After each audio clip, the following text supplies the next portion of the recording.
Hey guys, Ryan here. We're going to do something a little different. As most of you guys probably already know, my back history came from two-stroke motocross bikes and then four-stroke motocross bikes. I raced for almost 20 years of my life, from little 50s like that there in the corner, right up to 450 4-strokes and 250 2-strokes.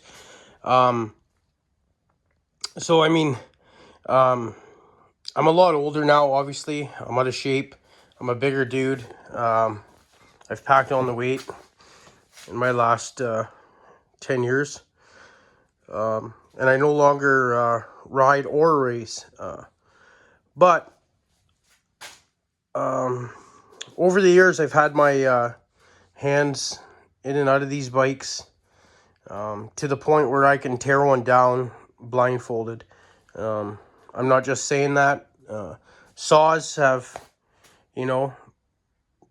only been around in my life in the last few years, probably 5.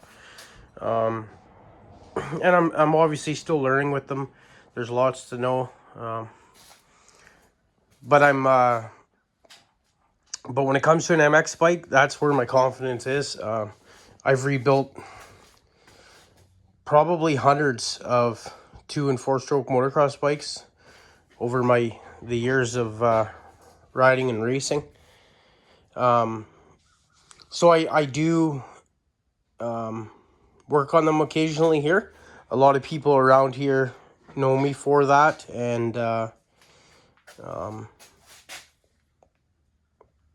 that's kind of my specialty, I guess you'd say.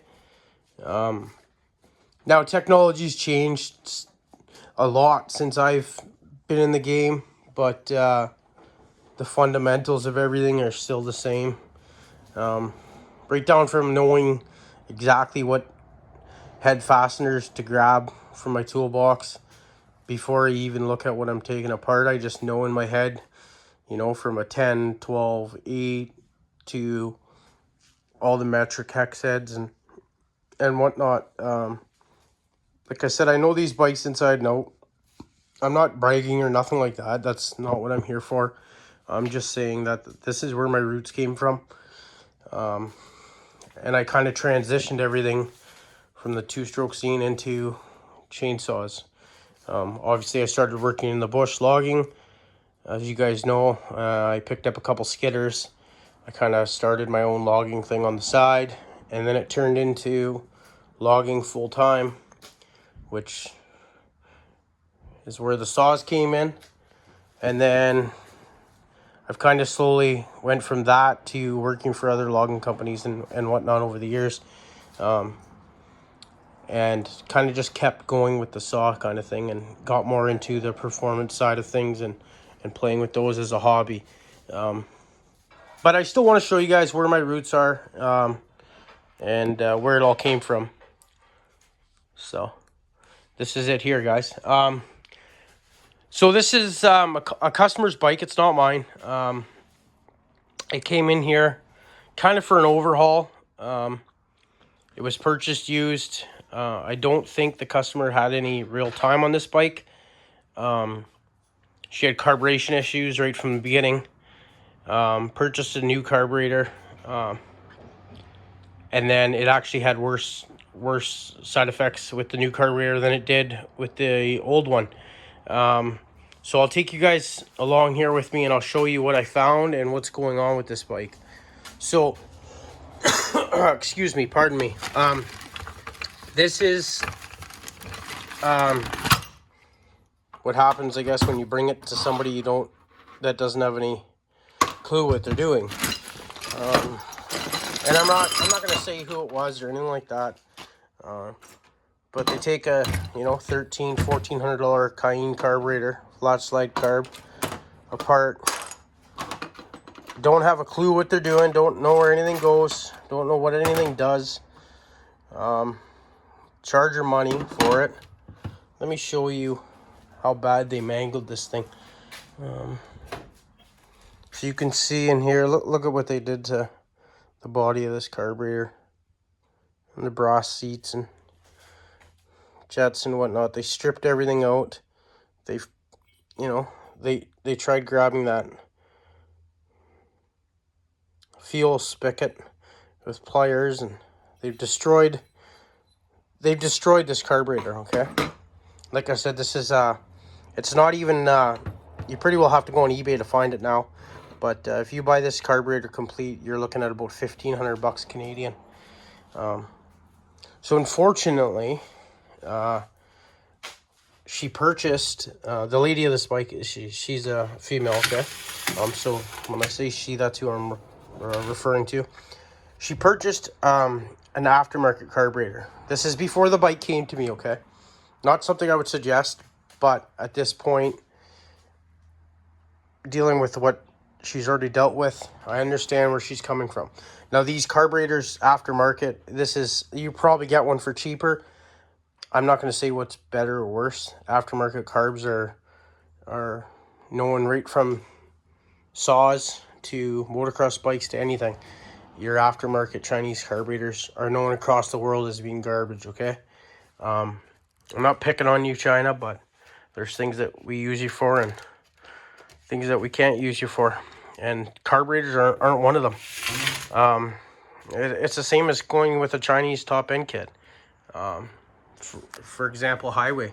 You know, the plating comes off. This was a saw with, you know, I don't know, maybe 5 tanks on it of good fuel, good oil. Breaking it in, running it rich. It still did that after I went through and chamfered everything. Anyway, we're getting off topic. I'm sorry. I'm going to show you what my findings were. So the carb, she purchased a new aftermarket carburetor, put it on it, and ran worse, okay? Now, that's when the bike came into my picture. I got a phone call about it. Somebody had told her about me. She brought me the bike. I spent, I think I spent about five and a half hours diagnosing it. I had it running. It wasn't running right. I swapped parts from the old carb to this one, like the accelerator pump. It had a poison quick shot. I went through the process of elimination, okay? The bike was not getting fuel on the low end. So I knew something was up. So I had to dig in deeper, okay? And that's where we're at now. Now, as you guys know, there's a main jet. I'm not going to get into it. There's more than that. But there's a main jet and a pilot jet. Let's just keep this simple, okay? Your pilot jet controls your low end of fuel. Your main jet controls the high end of fuel, okay? Now, the main jet goes here in the center. The pilot goes in this secondary hole over here, okay? Now, if you trace that hole and follow that hole up, okay? Remember, the main one's in the center. The pilot was off to here. Now, if you look here, you notice how you can't see a hole? Right in front of my thumb, you can't see a hole. See this O-ring, it's round. See all these other ones, it's round. See this one, it's flat and squished. Okay? Underneath that flat, squished O-ring is a hole. Now, I'm going to grab the old carb body here, and I'm going to show you that hole, okay? So, let's take this is the Cayenne carburetor. See that hole in front of my thumb? That's where your low pilot jet fuel gets metered through, okay? Now, when this carburetor was assembled in the factory, whoever put it together, okay, they pinched this O-ring, okay? So you can see here, it's hard to see, but the O-ring, even around the main jet, was pinched, and it was blocking that hole off. So no matter what size jet was put into that pilot hole right there, in front of my thumb, no matter what size jet was put in there, even if you took the jet right out of it, you take this right out, you know, so it had full flow, the bike still would bog and wasn't getting enough fuel. So I knew that once I went through the process of elimination, obviously it took a while to figure this out, but I got it.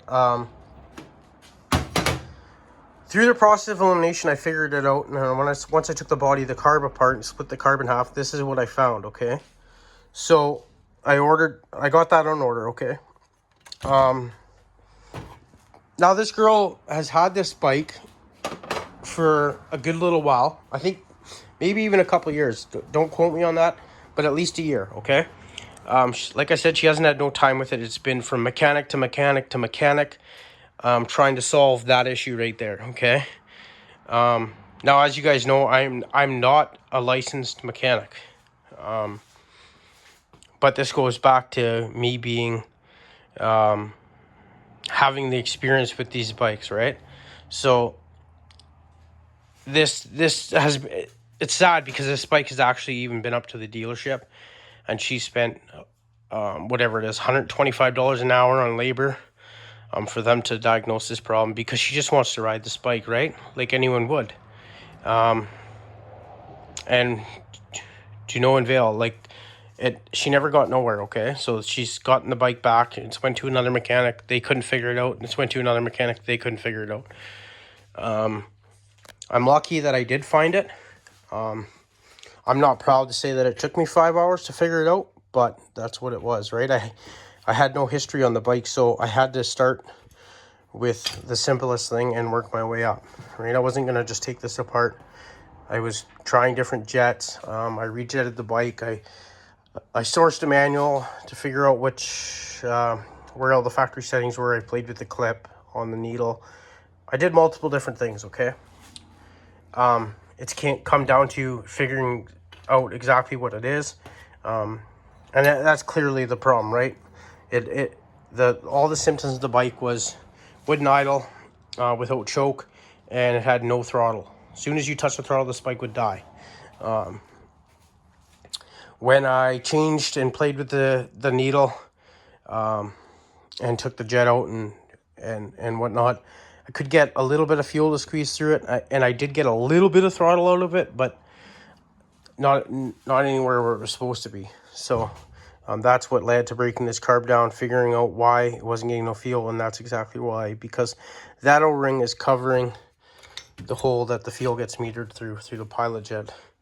So anyway, long story short, okay,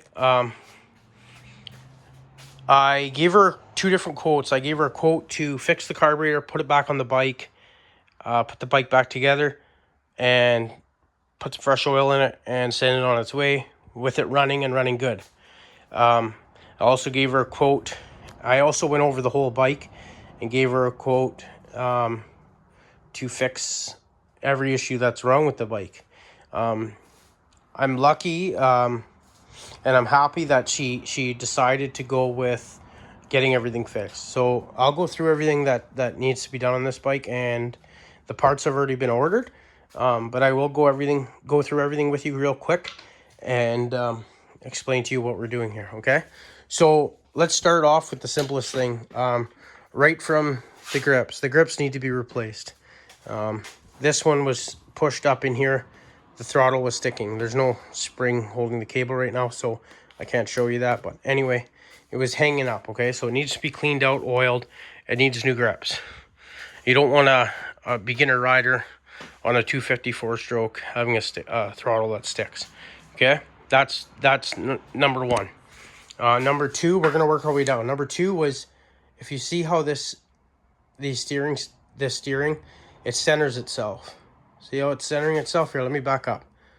So if I go like this and I touch it, see how it rocks back and forth and finds its own center? Well, steering stem bearings, okay? The steering stem bearings have wore into the seat, okay, and cause different dimples, like notches, right? And if you go real nice and easy, you could feel a notch there. See how it stops? A notch there, it stops. A notch there, it stops. That's you're feeling every needle bearing in there. It's actually a tapered roller bearing. Sorry about that, guys. I had an emergency alert on my phone and it kicked me off the camera. Okay, so we went with grips, tapered roller bearings, new steering stem bearings, okay? Down to here. What do you see next? Well, this bike's already been washed, but if you look, the fork seals are both leaking. All this is oil, okay? All the residue. Both fork seals are blown out of it. So it needs dust seals and the oil seals for the forks, okay? We're gonna keep working our way down. The tire is on the bead here. this is a tube tire, obviously. Okay, so it's not that important, but it is. If you follow that along, you can see the tires on the bead there. We're gonna keep going. You're gonna start to see a gap right here. Okay, right in here. See all the tires no longer on the bead? See this gap here? Might be hard to see. You can see here it's on. Here it starts to come off, okay? This tire is not seated properly and it's flat. And that's why it's off the bead. So it needs a tube because I've pumped this up and it's already gone flat again. Okay, so it needs a tube in the tire. That's ordered. And on its way here, along with the fork seals and the bearings, grips are already here. Okay, so that's the front end looked after. Brakes are okay. Wheel bearings are okay. Tires in half decent shape, okay? We're gonna move on back. I inspected all the frame. Didn't see any cracks in it, but I haven't gotten it back outside since it's been apart to power wash it more. And I'm gonna do that. I have a jug of degreaser there. And we're gonna go over and degrease everything, okay? During the process of elimination, trying to figure out the fuel issue, the first thing I did, before I even touched the carburetor, was I checked the valves, okay? Now if you go back to my book here, you'll see all the valves were in spec, okay? The intake, or sorry, the exhaust had to be between 7 and 9 thousandths. On the left valve, it was 8, and the right valve, it was 8, right in the middle. Perfect, okay? Intake, between 4 and 6 thou. There's a 3, this is a Yamaha, it's a 3-valve head, or a 5-valve head, 3 intake. Okay, so we had 6, 5, and 6. So the 2 outer valves were on the max for 6 at 6 thou. The center came in at 5, okay? Still within clearance, guys, okay? So that had to be checked. That checked out. We're moving on, okay? I put the valve cover back on it. I put a new spark plug in it. That's when I started tinkering with the carb. Anyway, yeah, we discussed the carburetor, okay? It needs another oil change. I already did an oil change because the bike was low on oil, so I just drained what little bit was in it and put fresh oil in it. I never changed the filter because I knew it was just going to be ran just for diagnosing, okay? So I have fresh oil up there and a filter. That's going to get changed. Now we're going to move on to the swing arm and lower shock. Now it needs... okay, sorry. I got that alert again. It kicked me off the camera. There's a missing child reporter in it, something like that. I didn't get a chance to read it. Anyhow, so like I said, lower shock bearing and swing arm bearings. Linkage bearings, however you want to talk or describe them. Here, I'm going to lift up on the rear tire and you can see, let's see if you can see the play. So, it's hard to see, but you can hear it. Okay, the lower shock bearings, needle bearings, and bushings are pounded out of it. That's typical on a motocross bike. I'm doing linkage bearings, which is underneath. I'm doing lower shock bearing, I'm doing upper shock bearing, and I'm doing the swing arm bearings, okay? That's in here, through your swing arm bolt. Where else are we going? Kickstarter, okay? Kickstarter, probably from, well, I mean, the bike's almost 20 years old, but just from use and obviously over kicking the bike, trying to keep it running and get it started, you could see that the Kickstarter is worn right out. If you look at these deep gouges in here, that's from it going too far and hitting into the foot peg, okay? And that's because of the play. So whole Kickstarter assembly, $350 Canadian for an OEM one. I'm gonna look for an OEM used one. If I can't find one, I am gonna go aftermarket. They're about $150, $130 to $150. Okay. Now what else was on the list here? Back brakes were good. Oh, chain sprockets. Okay. As you can see, up and down play, that can be adjusted, okay? We're not talking about that. I'm talking about side to side play. If you guys look closely, the side to side play in this is way past its life, okay?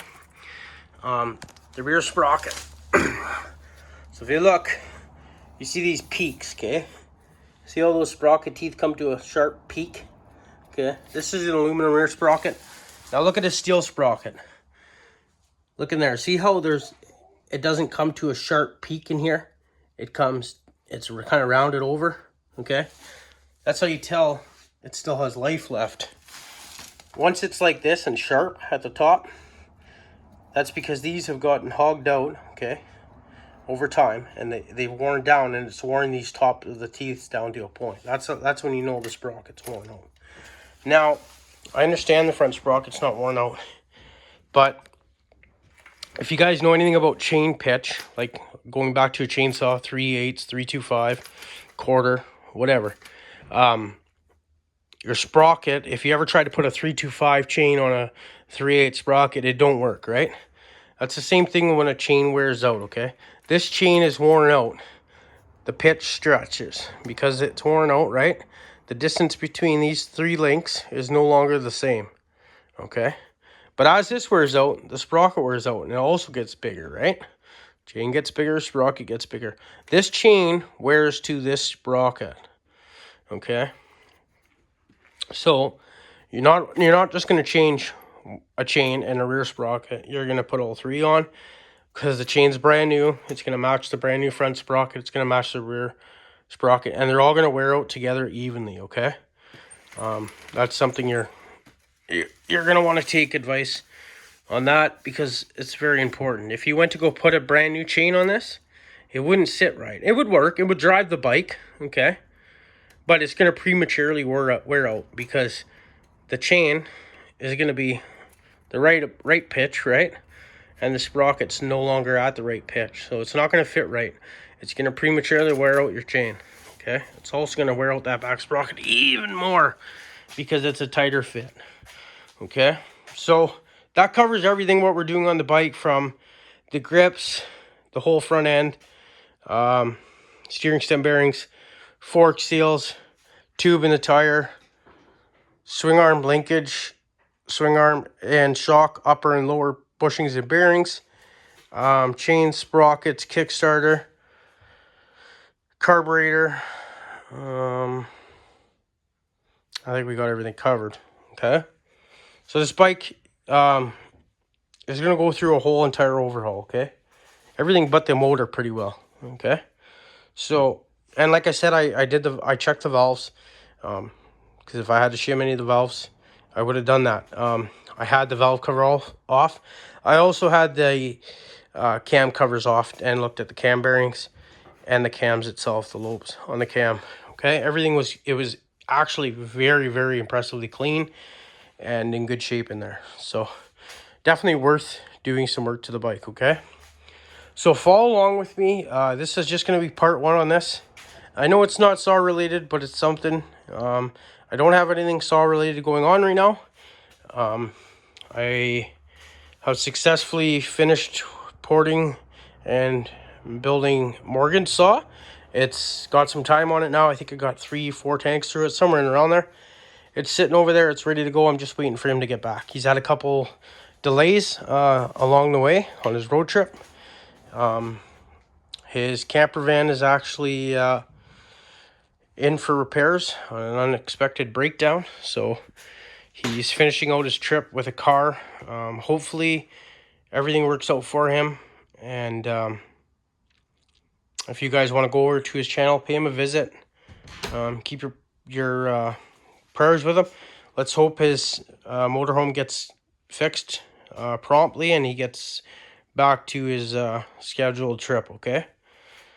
Yeah, like I said, I don't have anything saw related going on right now, but that's okay. I'll keep you guys occupied with this. If you don't like it, move on. Go watch Charles Briscoe, watch Novice Lumberjack, whatever, whoever you want saw related.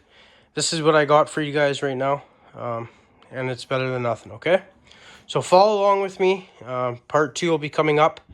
We're going to slowly piece this bike back together and get it operating again and ready to go.